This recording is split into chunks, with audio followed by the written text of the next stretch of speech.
Hi, Bobcats. As we start Chapter 16 on acids and bases, we're going to learn some more in-depth information that follows up on what you already learned about acids and bases in GenChem 1. And then we're going to connect that information to what we learned about in Chapter 15 on equilibrium. The objectives for this chapter make quite a long list. When we're through with the chapter, make sure you come back and look at this first slide and treat it as a checklist. Can you write ionization reactions for strong and weak acids and bases? Can you find the hydrogen ion concentration? Can you calculate the pH? That's the point here with these objectives. They're telling you very specifically what it is that you need to learn from the chapter. For the rest of this segment, what I'd like to do is review some things from GenChem 1. If it's been a while since you took GenChem 1 and this is a little rusty, you may want to spend a little extra time with it. Or even if you've taken GenChem 1 recently but you just don't remember this, these are some things from GenChem 1 that are going to come up a lot in this chapter, and so it's really good to be solid on them. So the first thing I wanted to review was acids. In GenChem 1, we typically say that acid formulas start with hydrogen. So there's this whole family of chlorine-based acids listed in this first big bullet point. HCl is hydrochloric acid, HClO is hypochlorous, HClO2 is chlorous acid, HClO3 is chloric acid, and HClO4 is perchloric acid. These acid names are based on the name of the anion. So if you have just the chloride ion, just Cl-, we use the hydro prefix and it becomes hydrochloric acid. And so the "-ide" ion gets the hydro prefix, the "-ic" suffix, and then the word acid. When we move to the family of polyatomic ions that also include oxygen, then there's this other pattern. The "-ate" ion, like chlorate, is the most commonly occurring ion in that family, and that's the one that gets the "-ic" acid. So the chlorate ion generates the chloric acid, and then as you move through changing the number of oxygen atoms, there are variations on the name. The "-ic" ending may turn to the "-us" ending, and then we also use the prefixes hypo, which means below, for the smallest number of oxygens, and the prefix per for the one that has the most oxygens.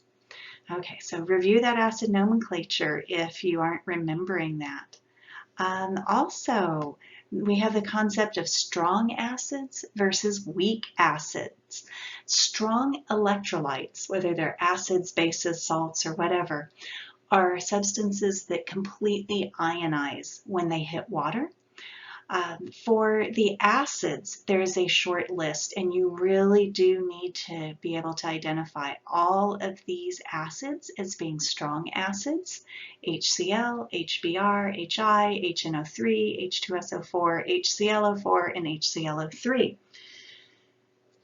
That's the entire list of strong acids. There are literally millions of acids out there, so all of the rest of the acids are weak.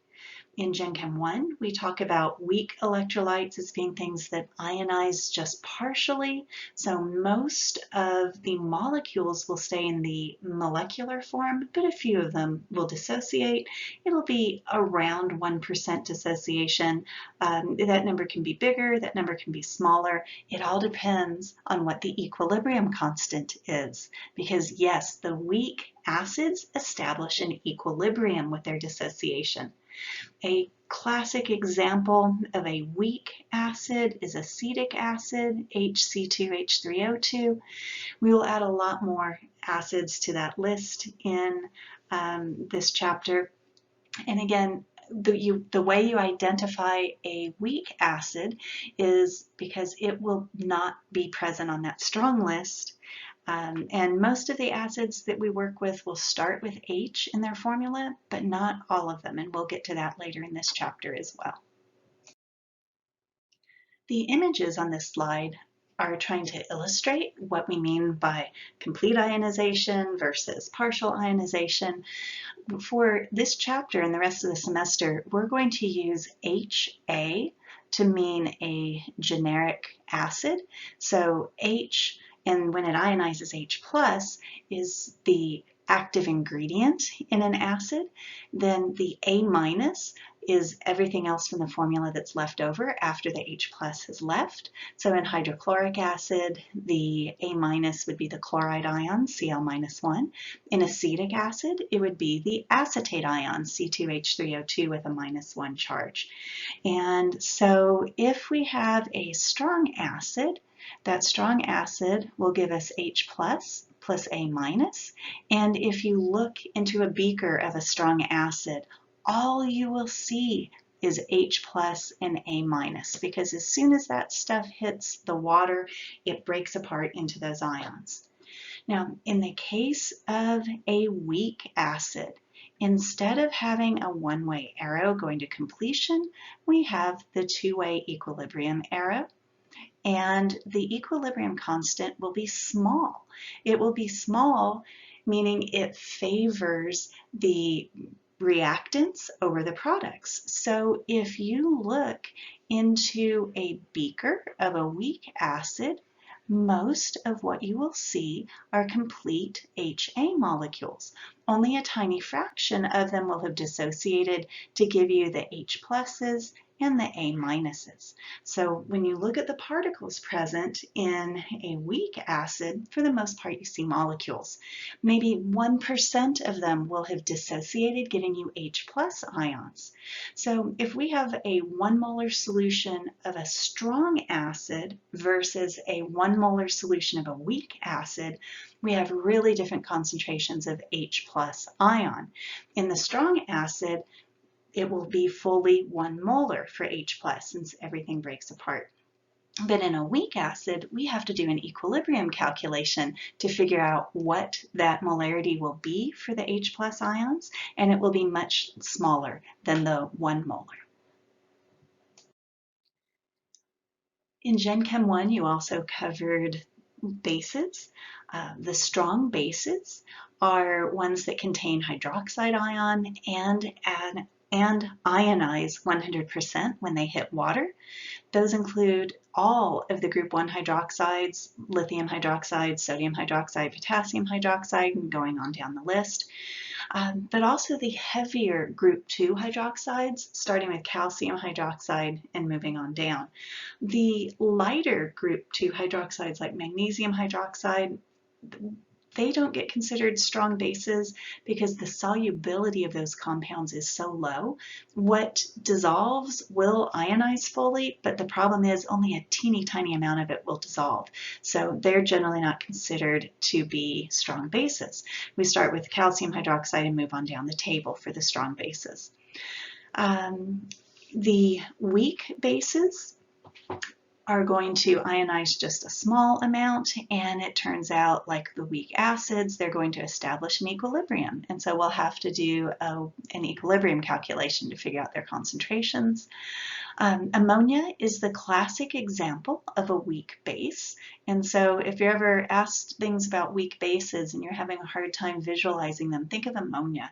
That's sort of the go-to, just like sodium chloride is the go-to for a salt, or hydrochloric acid is the go-to for a strong acid. And as far as which bases are weak bases, it'll be any base that's not on our short list of strong bases. So if it's not a group 1 or a heavier group 2 hydroxide and it's a base, then it will be a weak base. Our final review slide from GenChem 1 is all about acid-base neutralization. An acid will react with a base to yield a salt plus water. I do want to point out that this is a reaction that goes to completion. It is entirely possible that the salt that is the product of this reaction might undergo an equilibrium. So there will be times that we'll have to deal with this being a one-way arrow, and then we'll have to take that product and acknowledge that it is setting up an additional equilibrium after the neutralization reaction has taken place. As an example of an acid-base neutralization, we have HCl plus NaOH yields table salt plus water. Now, I wrote water a funny way here first. I wrote it as HOH, and that's because of how I think about these acid-base neutralization reactions. I think about them as being double displacement reactions. So the hydrogen ion from HCl is going to look for a different negative ion to pair up with. So it's going to go over and try to pair up with the hydroxide ion. And then the sodium ion is also looking for a different negative ion to pair up with, so it's going to pair up with the chloride ion. And so when I go to balance these, I think of the H in water is coming from the acid, and the OH in water is coming from the base, and that just usually makes balancing these reactions a little bit more straightforward. So you'll see me use HOH in lieu of H2O for water quite a bit in this chapter. All right, that wraps up our review. In the next section, we'll start adding some new concepts about acids and bases.